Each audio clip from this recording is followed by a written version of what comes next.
Para ibu bapak, saudara sekalian yang terkasih dalam Tuhan, selamat berjumpa kembali ya. Hari ini 22 Januari, kita bersyukur hari kelima dalam pekan doa sedunia ya.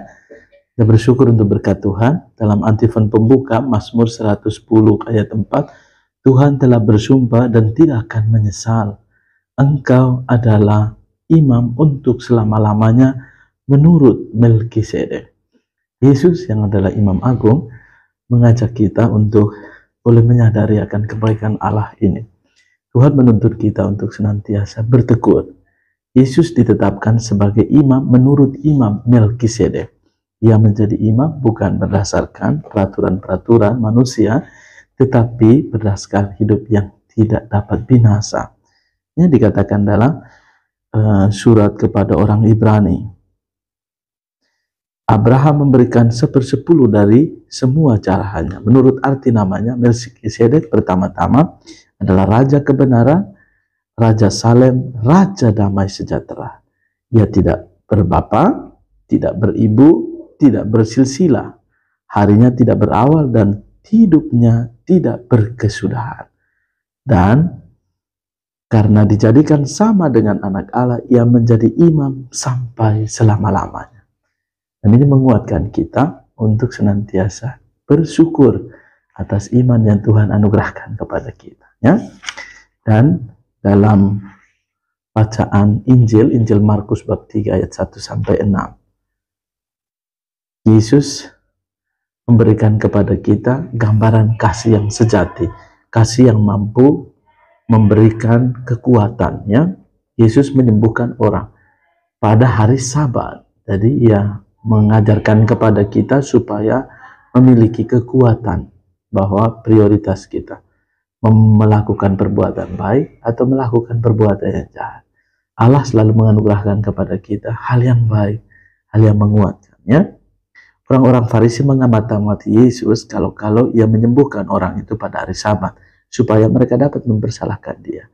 Tapi kata Yesus kepada orang mati sebelah, mari berdirilah di tengah. Lalu kemudian Yesus berkata padanya, manakah yang diperbolehkan pada hari Sabat? Berbuat baik atau berbuat jahat?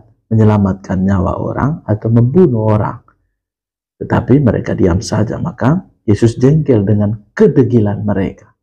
Dengan marah ia memandang sekeliling lalu berkata kepada orang tadi, ulurkanlah tanganmu. Ia pun mengulurkan tangannya dan sembuhlah seketika. Lalu keluarlah orang-orang Farisi dan bersekongkol dengan orang-orang Herodian untuk membunuh dia. Seringkali dalam hidup ya, karena Yesus mengajarkan kita supaya punya prioritas dalam hidup. Allah menganugerahkan kepada kita banyak hal yang baik dan kebaikan itu. Dan Allah menganugerahkan kepada kita selalu yang terbaik. Nah, kita pun diajak untuk berikan kepada Allah itu yang terbaik. Tidak setengah-setengah. Belajarlah untuk memberi yang terbaik. Dan Allah telah lebih dahulu memberimu dengan sesuatu yang luar biasa.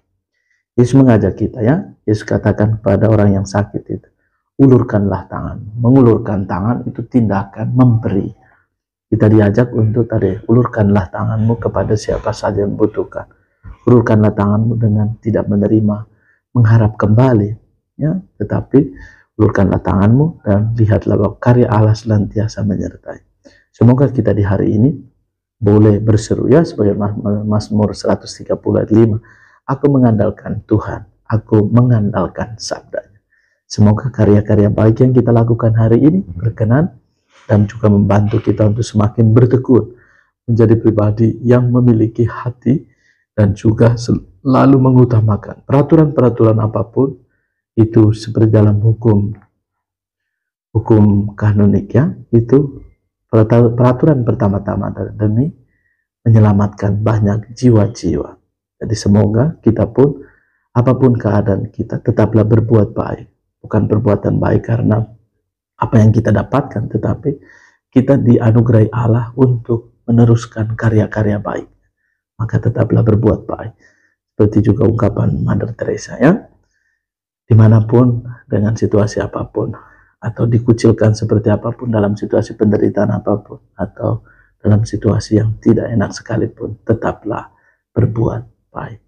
Semoga Tuhan menganugerahkan berkat bagimu, keluarga dan komunitas, juga semua mereka yang merayakan hari ulang tahun, kelahiran, ulang tahun perkawinan, kasih setia Tuhan menyertaimu sepanjang hari ini.